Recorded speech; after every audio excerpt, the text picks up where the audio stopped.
Hi, this is Fred Everything from Lazy Days Recordings, and you are listening to the Liverpool Connection Podcast.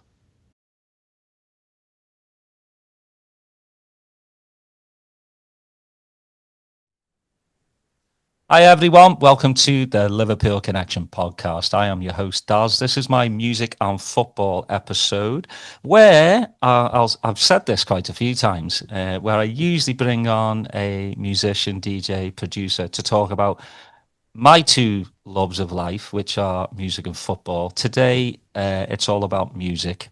I have got, to me, an amazing guest. I have bought many of his records, have listened to quite a lot of his DJ mixes. He's label boss of the absolutely fabulous Lazy Days recordings. He's had tracks out on Defective, Compost, Free Range, Om Records, etc., etc., etc.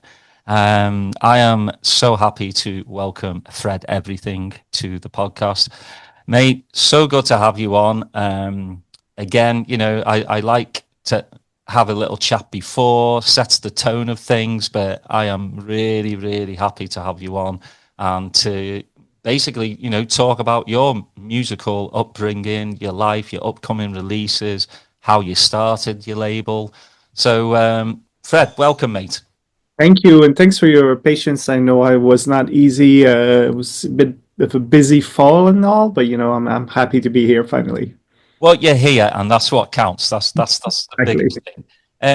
Let's get started then, because I always like to know where like music began for you. What was playing in your house as a kid, and did that have like an influence on your music later on?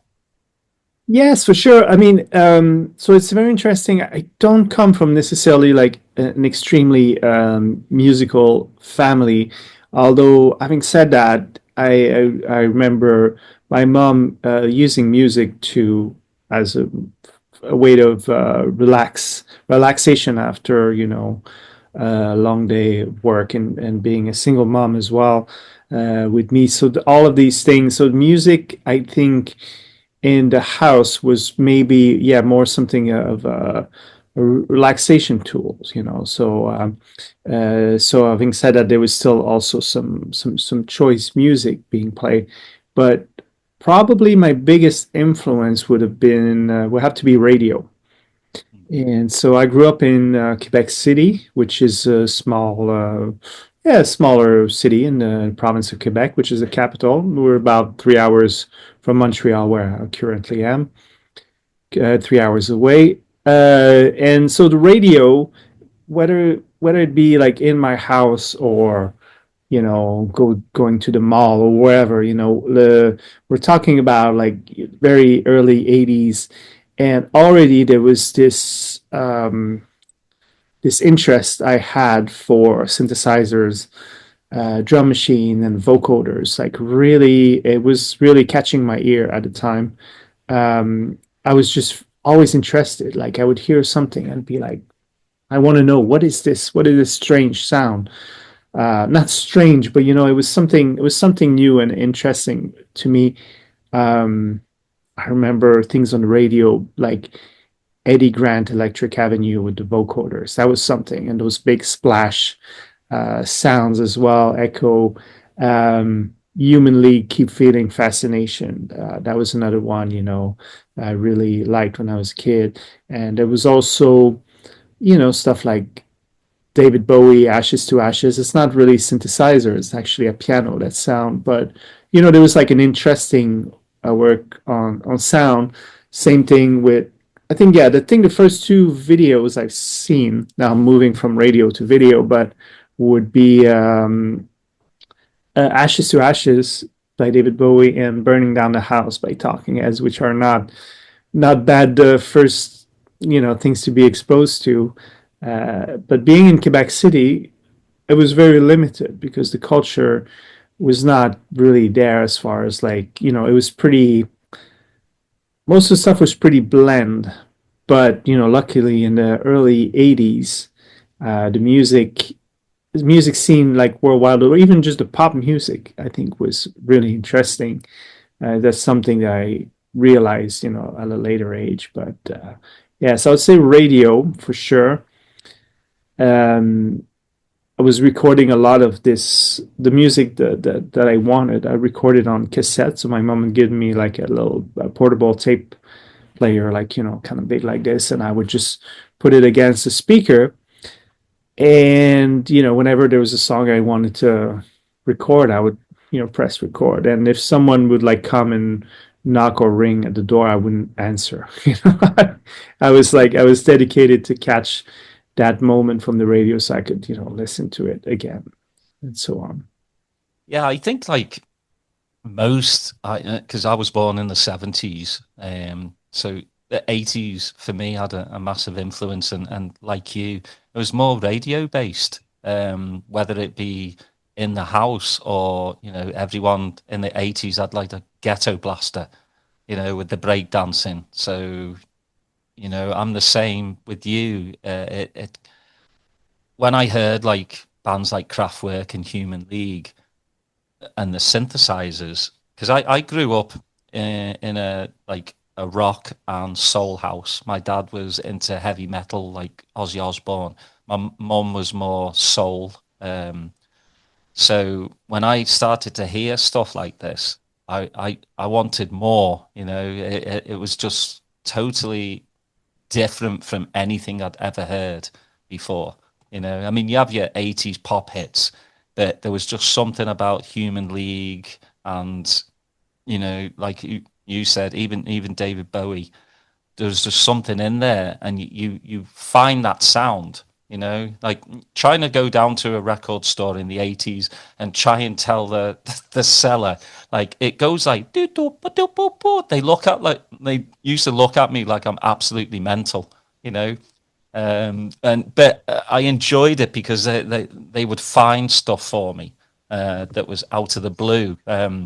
For you, like you were saying, with radio, were you going down to a local record store as well and trying to find all of it? At the time, no, there was no such. Well, because I was also living in a suburb for the first part of my life. But I just have to say a little thing about, you being in England and radio being so much more important in a sense as like, I mean, I looked up to, and I still do, to England for music, whether it's the music that was made there or the music that was made popular there. I'm really conscious that, even just house and techno wouldn't be what they are without England, without London, but yeah, England in general, including the original music that comes from Chicago, Detroit, and New York. It was made possible because England is such a center, like a world capital for me for music, for discovering music. So just to answer your question, so no, so when I was younger, then we're talking about, I was born in '74, so early '80s. The only record store that I had access to really was going to the mall, and the little record section in a department store, basically. So looking at the cassettes, and they had 7-inch. I mean, they did have records as well. My mom bought me I don't know if you remember Musical Youth. Mm-hmm. Yeah, past the Dutchie. Yeah. Yeah, so she bought me that album. So it's very interesting that there was that album, and I think she bought me Thriller as well. And then the first album I bought with my own money was Let's Dance by David Bowie. And it's only looking back now that I understand this connection with dance music, because I didn't really realize that, because from my I guess more teenage years, I became really more into alternative music and new wave, or what was left of new wave at the time. And dance music was not really when you're a teenager as well, like music is your identity. It's like kind of everything. Anyways, it was for me, and it is for a lot of people. And dance music was not very fashionable. It was kind of tacky or seen as.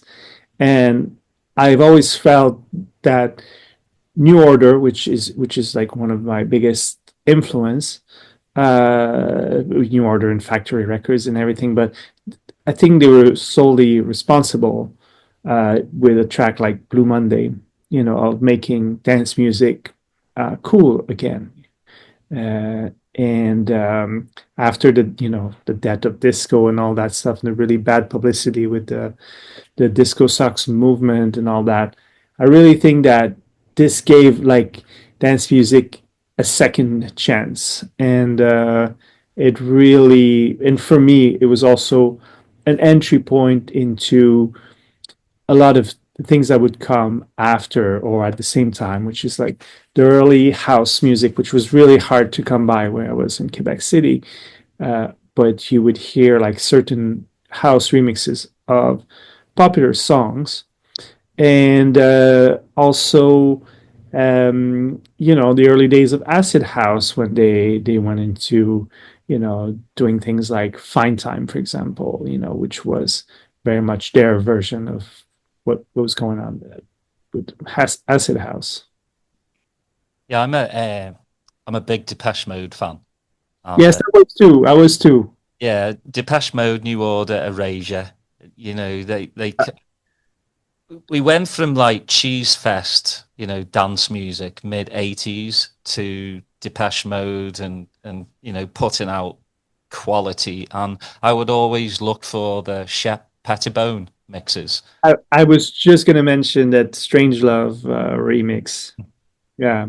It's incredible, and just that's what I was looking for, the sound that it was kind of industrial, I would say, industrial dance music, as I think today you call it like emo, another name for like or indie music. But yeah, I would gravitate to that and like Pet Shop Boys as well. Yeah. I mean, Depeche Mode also, Depeche Mode and New Order, they both worked with influential producers, like New Order, like with Arthur Baker, for example, on Confusion. New Order, there was Shep Pettibone and obviously Francois Kevorkian on Violator. I think these were like monumental works, back then, and still are really. Yeah, I mean, you can play any Depeche Mode and New Order album, and it's the production levels on it, that just bypass probably any other 80s albums for me. Just or even now, yeah, I would, yeah, because the advent of the home studio, it's a good thing, and it's also, well, not a bad thing necessarily, but it seems like we're all wearing everyone's hats when you look at yeah, Depeche Mode or New Order. They were making the music, they were making as best as they could, and then there was a producer and often an engineer that's all they were doing. That was their vision, and they were so. I think that's there was something there. There was a craftsmanship that was happening on so many different level that now we're all trying to do the same thing. So sometimes I think the work could suffer. hmm Well, I mean, as you know, Beatport, thousands upon thousands of tracks come out each week, and like you said, it's great that everybody can make music, express themselves. But the problem is a lot of people don't know how to engineer a track. So the highs are too high, the lows are too low, and you can tell. And it just, for me, I can tell if I like a track within probably the first 20, 30 seconds. Yeah, I mean, I, it's always been about the needle drop for me. So I do that the same with digital. I think especially with house music, and techno in general is like, because it's really it's a lot about, the groove. It doesn't mean that everything has to happen in the first, 10, 20, or 30 seconds, but generally the vibe that you get is should be installed at the first needle drop or the first sort of click. Yeah, you should be able to feel something. And if you're not sure right away, it should at least make you want to hear more. Yeah, exactly. That's how I feel. And I've talked to many of my guests, and I feel like going on Beatport, Tracksource, Juno, wherever you get music from, it's a little bit soulless because you're just clicking. While back in the day, you used to go to the record store, you used to mingle, you used to talk to people. While you're going through tracks, you're like, "Oh, what you doing next week?" And I miss that connection Of course. because just staring at a computer screen for a couple of hours, click, click, no, no, no, click, click. It's just, it's not my cup of tea, you know? I know there's a local record store here which I really like, and right now there's a lot of albums that are sealed and we can't really listen to them. And the owner told me, well, you can listen to them online before. And I said, well, actually, coming here is a bit of a revolt for me against, all the rest of the stuff. It's like, so I don't want to be doing sort of like my Beatport track source thing before I go to the record store. I want to go to the record store and I want to immerse myself, and be open to possibilities. And but obviously, I understand his point, and I do. I do my due diligence on certain albums, but yeah, but when you're talking about record stores, I think when I was around 10, so we moved from the suburbs to more like the downtown-ish area of Quebec City. And from that point on, I was going to a certain record store every Friday. So every Friday after school, I would just go to a record store, and I was the youngest kid, obviously there.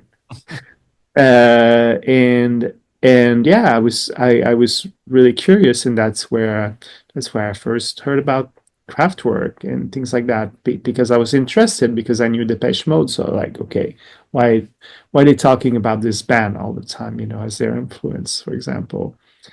And I'd say that even if record store can be pretty hostile place even today, certain record stores in London, I won't mention, that sometimes you walk in there and you don't feel very welcome. Um, but when I was a kid, it was kind of like a natural habitat for me, and I was a bit fearless, and people kind of were interested in my interests, if that makes sense. Like they were wanted to feed my curiosity, and there was even a guy who worked at the store who was like making tapes of certain music, for you to discover, and he was selling them, which was illegal, but still, it was interesting because you could sample different stuff, and then maybe you want to buy their albums after. When did the DJing start for you? Um, so I would say early, very, very early 90s. I was making music already, so I made music from a very young age. In high school, as soon as I could start working, really, I think it was like 14 or 15. I mean, I was always working all my life. Like I was delivering paper, so I could buy music actually. And then I got my first job, summer job, which was washing the dishes in a restaurant, and I did that also to buy my first synthesizer, an Akai AX60, which was kind of like a poor man Junos at the time. And also, so yeah, so I worked in to buy my first equipment, and then I started. pretty much like writing songs and in forming bands with some of my friends in high school, being kind of the leader of the band and having to sing the songs because nobody could. I couldn't either, but at least I knew the melodies. And so that from that point on until the bands were more alternative at the time, like kind of electronic, like hybrid, kind of like New Order and kind of Zymox and bands like that at the time. And then it wasn't too long until I got into, more like dance music. And then it was like the, late 80s, early 90s, I feel like everything had a dance element to it. It was like a real explosion. So there was so much interesting music. So that were, including, I don't know, they would have like sample drums or things like that, like or sample beats, whether it was like acid jazz and early trip hop, house techno, early trance and progressive house, early, I guess, drum and bass jungle and all of this music. And also, let's not forget what acid house as a movement was not just the music, but the movement. I mean, stereo MCs and all the bands from Manchester, were, like Stone Roses, Fool's Gold. That's also acid house in the way of thinking, where it's not like about the TB 303. But anyways, all of this made me so interested in dance music. And this is, before you ask, I don't know if you had that question, but the name comes from there. I used to just go under everything.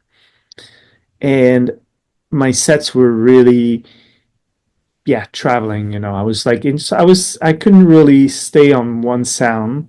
So I was at home working on tracks and was so interested that I kept making different things all the time. And my sets would evolve and just play, it would be like go from like a slower tempo to a higher tempo. I used to even play in chill out rooms and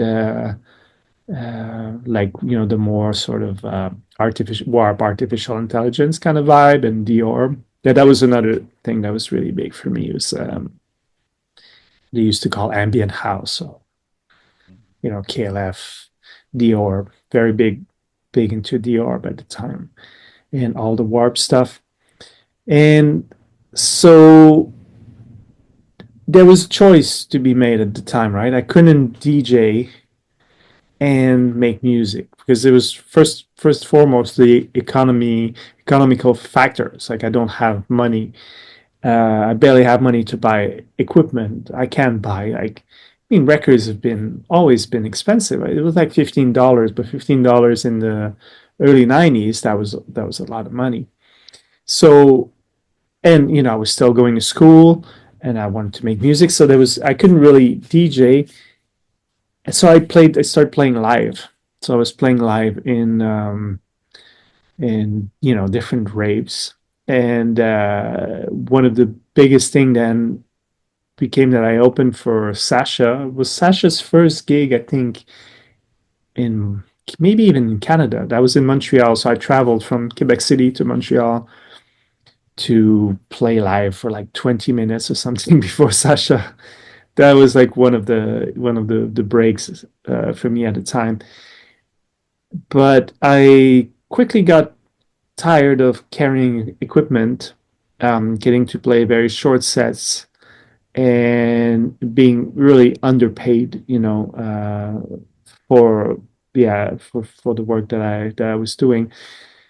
So DJing started to be the avenue, and I knew all DJs in Quebec City and even some in Montreal, and I knew the music because I was borrowing these guys' records already. So slowly, I sort of ventured into DJing. And I think what DJing also solidified was a bit more of a vision for the music that what was going to be my musical vehicle, which is like house music at large. And so yeah, so the DJing appeared, yeah, probably like just I want to say like 92, 93 or something like that. That was a long answer, wasn't it? A good answer though. And so, how was this scene in Canada then? Because I mean, for me, I've had the best of both worlds. Brought up Liverpool. Went to all the early proper raves, as I like to call them, and then I came to the States, and I got the start of like Sasha Digweed coming to Orlando, and the big progressive scene coming, and the rave scene, New Orleans, everywhere. How was it in Canada?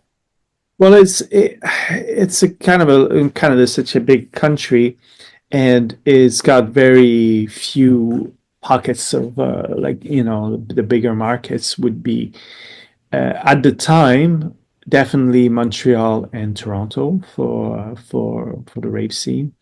I mean, if we go back if we go back in time, so historically Montreal, it was the second city in importance for disco, so after New York. And I think this is really important to know because that's also what give us this sort of this legacy into like the nightlife and the rave scene. So, but just to back up, also just a little bit, Quebec City was a very small market, but we did have like an acid house night on Tuesday night, which is not, it's not nothing. It was like there was a real interest in the music. It was definitely a smaller scene, but we start putting out like raves, like yeah, the early '90s. We were influenced by what was going on in England that we would read through magazines, like remember like Alternate and all that stuff. But it was also like once we saw what was going on in Montreal, it really opened our eyes, because it was only like 3 hours away. So I remember one of the first parties that I went to, which was not a rave per se because it was still in a venue, um, a licensed venue. It was Prodigy, Cybersonic, which was John Acquaviva and Richie Otten, Moby. Where else was there? Already, that's pretty big. But there was like one other name that I forget. Was it Aphex Twin? No, I saw Aphex Twin. No, I don't think it was at the same party. Anyways, it was a big lineup like this, but back then it was just kind of like normal. And not long after this, there was like what I would call the first official rave, the real beginning of the rave scene in Montreal, which was a party in an old museum that was not there anymore. And the party was called Solstice, and I believe it's in '93. And it was organized amongst others, Tiga, which is still very much active these days. He was one of the architects of the rave scenes. So we had like quite a nice scene in Montreal. That's even before I lived here. And Toronto had also a very big scene. They were definitely more UK driven though, so definitely a lot more on the hardcore and MC scenes, which we didn't really have many MCs in Montreal. A little bit, but not so much. And I remember, and that's like before. That's kind of '93. I was barely DJing, or I must have been just started, but I was playing live, so I did end up playing in some of those parties in Montreal, and there was a big connection with the East Coast of the US, what was going on there. So a lot of people were traveling back and forth, including DJs. And so we had a lot of DJs from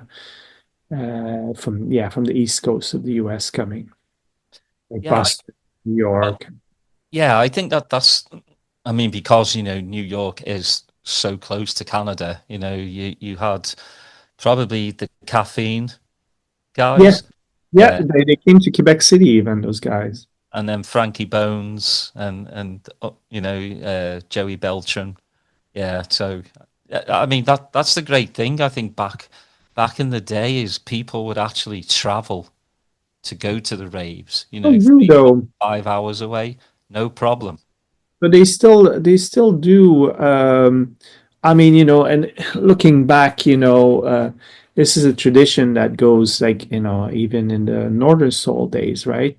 So people used to go from London to Blackpool, on the train, and all get dressed up. I see a real connection there.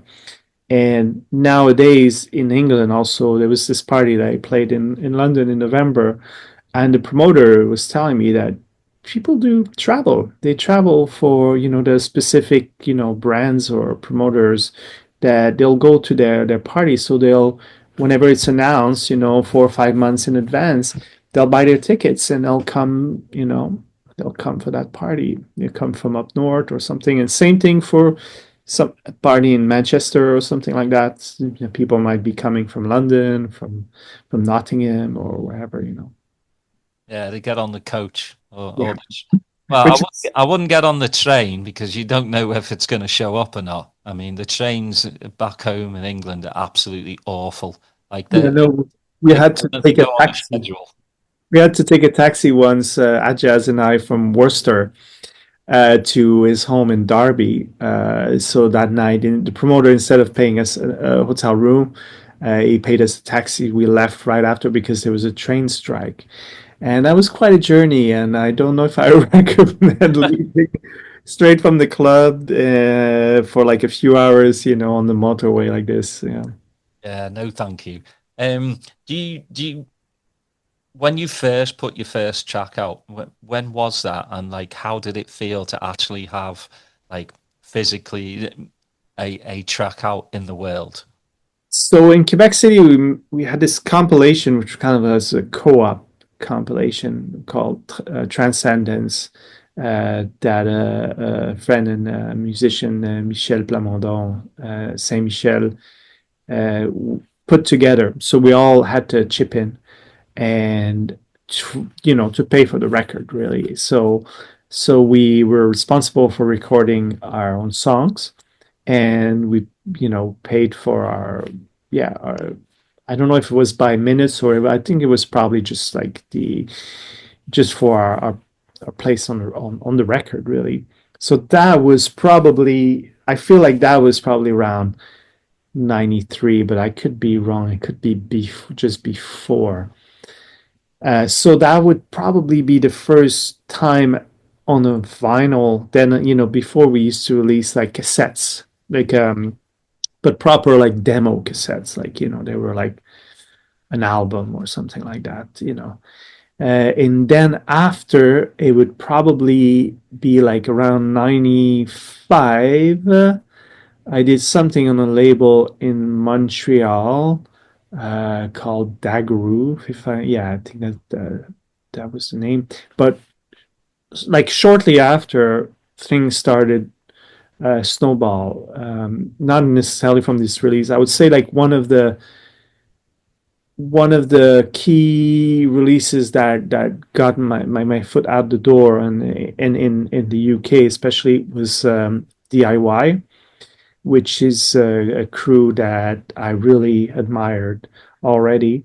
I was a huge fan of their album on the Warp Records, and just their whole like free party movement.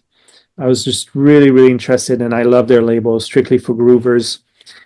And they had just started, they moved on, and they were called DIY Discs at the time. So they released one of my first release. At the same time, there was vinyl piece, which was a sub label of Crash Records by Dino and Terry in Toronto. So these were like two of the first releases, and how it felt was pretty amazing. Uh, I remember releasing on DIY and thinking I was really unworthy. I was really looking up to the whole thing that was going on in England, and I just couldn't believe that they would like my music. For me, I liked their music was so nice and really polished, and they liked mine because it wasn't. So it was all coming out of an Ensoniq EPS, everything was like really crunchy and really wrong, and somehow they liked that. So that led to me, going to England and playing their parties. That's where I met Atjazz as well, because he was on that label too. But very soon after, I met Ralph Lawson from 2020 Vision in Toronto at an after party, I believe. And I gave him some tapes. I was always like, I was never been shy about, giving tapes and sending tapes by the mail. I had been doing that since the early 90s, I think. And so I gave him a tape, and he called me as soon as he got to England. I think he had like listened to probably on his Walkman. I can't remember, but it would have been, he listened to it on the plane, and he heard something that he liked, so he was like right away he wanted to do an EP for me. So I would say that uh 2020 Vision would be the first label to really that gave me wings, or give me like a lot of exposure, because they right away I was interested in making albums, and they released my first album. They've released my first two albums, and I did a lot of things with them, remixes, originals, and did a lot of parties with them, various places in Europe, Fabric and all that. So I would say it's that was definitely the beginning of my career, or it wasn't the beginning of my career, but a big moment really. And I'm talking about this as like I had just uh, been talking heavily with 2020 Vision, with Ralph and all, the past year, but especially this week, because we are releasing soon a compilation of some of my work on the label for their 30 years anniversary of the label. So their series is called Full Circle. And so I'm just actually, after I'm finished with this call, I have to send out like all the masters for that compilation. But these were That's not a bad start with DIY, digs and whoosh. And do you know Pez? I think I do, but I don't remember everyone. I've seen Grace a few times now. So used to be Rick, and in London the last two times I went there, and she's doing really well, really good DJ, and that's really nice to reconnect with this crew for sure. Yeah, their soul's in the right place. Well, is still a big part of uh, DIY, but he also managed Three Beat in Liverpool, the record shop. Oh, okay, I didn't know that. Yeah. So he's just He is in Liverpool. hmm? He lives in Liverpool. Yeah. But So where, where he's from Nottingham, so he's part of the DIY collective. And yeah, yeah, he moved to Liverpool a long time ago when on Three Beat I do, first because opened. I've been there twice in the past few years, and I've been to a few record store, but which one is Three Beats? It's closed now. It Oh, used to be on uh, Canal Street, I think. Um, they they had one. I've forgotten the street it was on, and then they moved to another one. But yeah, he was there for a long time, and yeah, he's just gotten back into like DJing. So he's been playing a lot of the DIY parties again, which is great to see. But yeah, not a bad start for you, DIY in 2020 vision. I mean, you know, that's quality right there. Yeah, no, I was lucky, but I think it's always been for me about aligning with the right, let's call it energy or whatever, whoever like you feel a strong connection, So it's not about anything else really, than that. If it does, it's the same thing for my label. Is that everyone that I work with is either already a friend or will become a friend through through the process. Yeah, it's very important. Same thing with everyone I work with, collaborators on my albums. We have to have a connection. I have to be able to talk to them, and not just like I send you a track and you send me back your vocals or something like that. So yeah, it's Well, I think from what I gather from you, you especially an electronic music artist, back in the day it was just put out, 12-inch. You were more album orientated, which I loved, and for me, for Ralph to give you that opportunity to, go with what you love to do, I love that because, again, back in the day, it was, the Orbital, Underworld, Chemical Brothers were the only ones that were really putting out full albums. Well, yes and no, because there was also a big culture of amazing labels in the UK that were doing albums. One of my favorite one, and I still talk about it to this day, Newphonic. They did a lot of albums. They had the Morris Fulton Lady Vip album, the Fug album, Fug, and it wasn't like house, but and they had the Block 16 album. They all like really amazing. Paper were doing albums as well with like those Norwegians, and then 2020 was starting also to have albums. Free Range was already doing albums, so there was that culture, and I was really interested in. Yeah, I think I've always been interested in dance music outside just the circle of the clubs. Same thing with DJing. I I do enjoy DJing. In the middle of the day somewhere. Outdoors or something like that. I like the idea of dance music not just being in a dark club at 4 a.m., which I like too. But I like, yeah, I'm interested in dance music beyond just the stigma, Mhm. of the underground. Yeah, No, I mean, I'd much prefer, because I'm older now, I'd much prefer a day party than a night party. they all do now. Yeah, yeah. It's nice to go to a party at like 2 o'clock in the afternoon and you're home by 10. Yeah, yeah, for sure. I mean, back also there was like Body and Soul was happening in New York. I remember we went there once after I finished playing in Montreal. We got in a car and drove to New York and got there and went to Body and Soul. And I think we probably drove back the same night. Lord. Yeah. The things that we used to do back in the day. Yeah. Yeah. So, starting your label, I mean, another hat that you wear,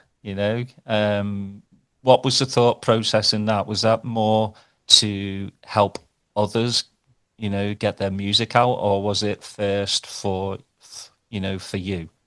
Yes, I would have to say it was for me. Sorry, it sounds selfish, but it was okay. It was for me and my project basically. Like I think big part of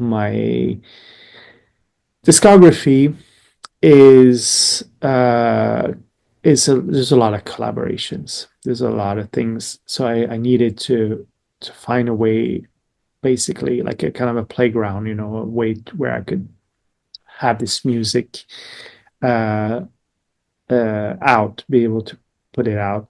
And there was also this idea that music was changing. Well, music's always changing, and working with different labels and A&Rs, their expectations, they're maybe they're going into a different direction. Like with 2020 at the time when I did my second album, Light of Day, I think I ended up probably delivering at least, I would say, probably the equivalent of about 3 albums until we got to the one that we all agreed on. It was a very difficult one, but I'm happy because I'm happy about the process. It made me make a better album. But at the time, also things were moving to like a more electro sound, with also like electro clash, coming in, which wasn't where I was heading. And with the various labels that I worked with, it was just becoming a little bit difficult I didn't want to make music to please a label or to please a sound of the time, something. And so I thought that at that point in my career, it was time to start my own label so I could be in charge, and yeah, and learn from my mistakes as well, because that's a different job. Being an A&R for your own music is also quite challenging. So yeah. Well, I mean, that's the thing. Again, anybody with the help of places like Bandcamp, which I absolutely love because a lot of the money goes to the artist, and that's how it's supposed to be. That anybody can make an album these days. Anybody can have their own label, for themselves. And just before, I don't think you're selfish starting it for yourself, because a lot of artists do that because they're the same as you, because other labels want certain sounds from you, and you I'm sure you get a bit tired of that, and you want to put your own stuff out, but it doesn't seem to fit a certain label. So people just, go, okay, I'll release it on my own. Well, the true story as well was that it happened with the first release on Lazy Days, which was the track Friday that I had written with this collective in Byron Bay in Australia called 24/7. So they were like a kind of a live house band, and I had this project that I liked, and I had Trent Muller to remix it at the time. Trent Muller was just kind of starting, and he happened to be playing once with me in Copenhagen on a Wednesday night in a basement. I don't know that there was anybody there from my memory. I feel like there was maybe 5 people, anyways. But so Trent Muller was playing live, and he was playing live keyboards on my set as well, which is kind of crazy thinking about it now. So he did a remix for me, which was actually a little bit more on that, let's call it electro clash vibe, the remix of Friday. And I shopped that release to quite a lot of labels that I was working with at the time. And they all passed. They didn't know what to do with it. They didn't really understand it. And so I was like, okay, well, I'm going to release it myself. And that's how I started the label. And it ended up being this really big hit. And I had a few of those labels after telling me that they wish they had signed it in the end. Of course they did. Yeah. Yeah. That's got to make you feel good, though. Well, yes, but not in a revenge kind of way. Yeah. It's more like okay, well, uh, I was right to believe in something and wanting to release. And sometimes you just gotta go with your gut feeling. It's not always right, but sometimes it is. Well, for the label, are you one that plans the whole year out? I can't because I don't always have releases. Like right now, I don't have any releases really planned other than the album with Atjazz. That's like, we're waiting to know exact date because of the vinyl, but we're looking at end of March, early April. But yeah, so I don't really have anything to release, and I always told myself, learning from the labels that I liked that had like a really heavy release schedule, I liked them better when they didn't, So when the labels were more like organic about what they wanted to release and when, I always preferred those labels then. And then when they started to like go on a very regular schedule, I felt that it lost a little bit, something. And I'm trying very hard not to do that, So yeah. Yeah, well, I mean, I look forward to the next one because I love your label. It's Oh, just thank you so much. Yeah. it's right up my I like my progressive house. I like my breaks. I like my drum and bass, but I also like my deep cuts. Yeah. You know, that like you said aren't always geared to a dance floor at 4 o'clock in the morning. I call it like summery house music. Whenever I play it, you can play in winter and it just feels warm. Oh, that's good. Yeah. Yeah. And I love that. But, I mean, you've worked with some of the best. I mean, Robert Owens, I mean, absolute legend. And also, obviously, Martin Atjazz. Do you ever pinch yourself? Um, yes and no. I mean, when Robert was here, we brought him here. My wife's a curator in a contemporary art foundation, and we did a party with him with an exhibition. And I met him the night before for 5 minutes, and I told him on the night of the party, I said, would you want to come and work on a track? And he's like, yeah. And I sent an Uber, and he came to the house, and he started singing, and we both had our headphones on, and I played the track, and he started singing, and it was pretty surreal because all of a sudden I heard it sounded like a record right away, and it was like, yeah. I often say that. I think, and a lot of people have said it, he's the voice of house. He is the voice behind so many classics. And when you're here, like sitting there, and he's like right there, because that's where we recorded the first track that we did together. I'll take you in. What was it? I don't even know the name of my own song. Anyways, the first one we did. Yeah, I'll take you in. And then I'll take you. Okay, there was that's Never as well. which one? Never. DJ Heather. No, no, never. Oh, never. Sorry. Okay. Yeah. Yes. Okay. Sorry. Yeah. Never. Yeah. That one I know. Yeah. Because it's more. Anyway, so we recorded. Yeah. It was. So do I pinch myself? I do feel extremely grateful and lucky, but everything happens for a reason, and I'm not saying that in the sort of holistic sense that things just happen to happen. They happen for a reason because I put in the work and I try to make things happen in an organic way, you know. But it things don't just fall on my lap. They never did. I'm just yeah. I am very fortunate, and I will never forget that there's always a layer of luck. But I do sort of try to make things happen, as much as I want. Well, as they say, you make your own luck.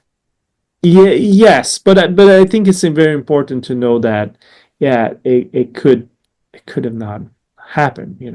Reason like when I met Martin, for example, it was in 1998. I was at the Balm in Nottingham for a DIY party, and Ron Trent was supposed to play that night, and he didn't show up. I never knew why, but I'm Martin denies it, but I'm pretty sure he came to hear Ron Trent, and then he got me, and then we started talking, and from my memory, we're just like in the staircase. We started talking, and it was like we became friends right away. So these things, it's like, is it luck? Yes, definitely. There's a level of luck. It's also because we were on the same label, but why were we on the same label? It's like certain, sort of energies aligning. Again, I don't want to be holistic. It's just like what you put out there, Mhm.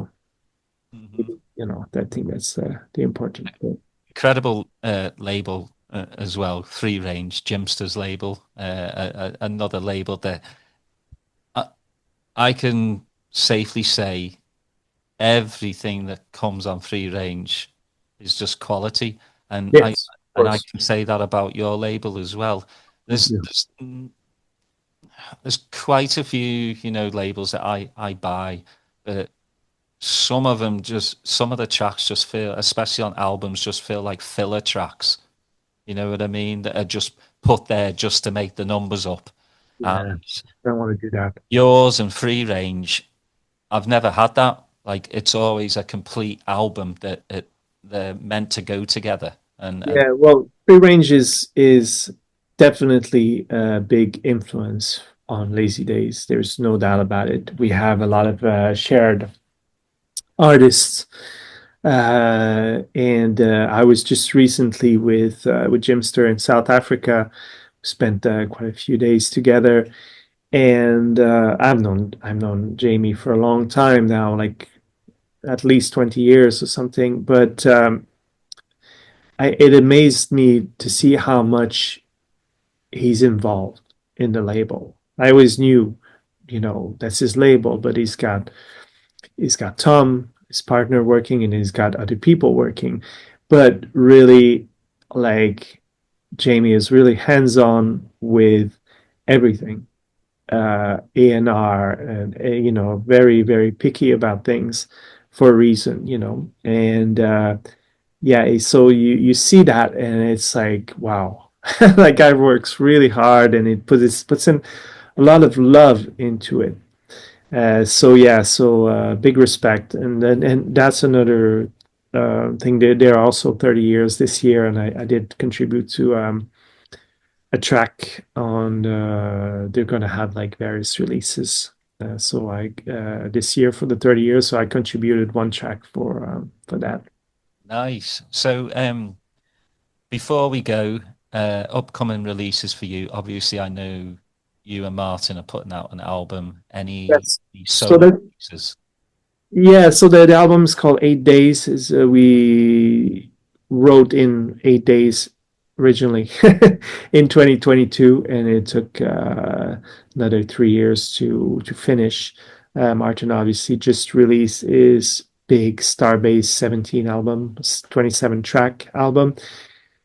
So in the meantime, while we did this at his house, I also had my album Love, Care, Kindness, and Hope, and then he was his late. So we did his release that he had to finish. So we couldn't really finish. We finished like I think in the fall, really, like, and then it was like last minute mixing and mastering until December. So yeah, so it's an 8 track album. Really, really looking forward to that. We've got some nice guests on it as well. Um, I have a track also on this album that just came out. I'm featured on one track. There's the 30 years of 2020 Vision, a full circle compilation. That's going to be out, I think, March, early March. And we got a few little surprises in collaboration with 2020, coming up. Just yeah, so that should be interesting. The 30 years of free range, a track on there, and a very interesting project. I think it's going to be on pre-sale on Friday on New Groove. They asked me to do a re-edit a while back for their re-edit series. And instead of doing a re-edit, I just recreated a song, Metro Brownstone Express, which is one of the early new group. And because I have like all the synths there, I was able to. Yeah, one or two. Well, yeah, I found some presets on the D50 and the X100 for the bass and all that, and I was able to recreate the track and I added some new parts, and so that's going to come out. I think the release date is in 2 weeks, so probably when this comes out. So yeah, so that's and then I have a bunch of remixes that I've done, and I just never know when they're gonna come out. There was this one I did for YG a while ago, which I still I play a lot, but only came out on white label so far. One for Alexander Flood on Atjazz Record Company. A few more and a few other projects that I probably forget about, but yeah. Well, I look forward to you know hearing the new releases. I'm sure everyone else who's a fan of yours, same thing. If you do want to check out Fred's music, go to fredeverything.bandcamp.com or lazydaysrecordings.bandcamp.com or Beatport, wherever you get your music from, you'll find Fred's. The socials are very easy. It's all at Fred Everything. There's no like underscore official or the real something. You make it easy. That's what I say. Yes, that's all. Yeah. Yeah, mate, it's been an absolute pleasure to have you on, and like I always say, when you're having a good chat, an hour goes by so quickly. Yes, for sure. Yeah. Thank you. Thanks for having me. And maybe we can do this another time, if you want. Yeah, definitely. Like I say, everyone, thank you so much for listening. Um, Go search out Fred's music, please. If you've never heard him before, go search him out. Go search out the older stuff as well, because the production level on it is absolutely amazing. And as again, I always say this to end the show, as we live in such a crazy world at the moment, please just look after one another, be nice to one another, and until next time, take care.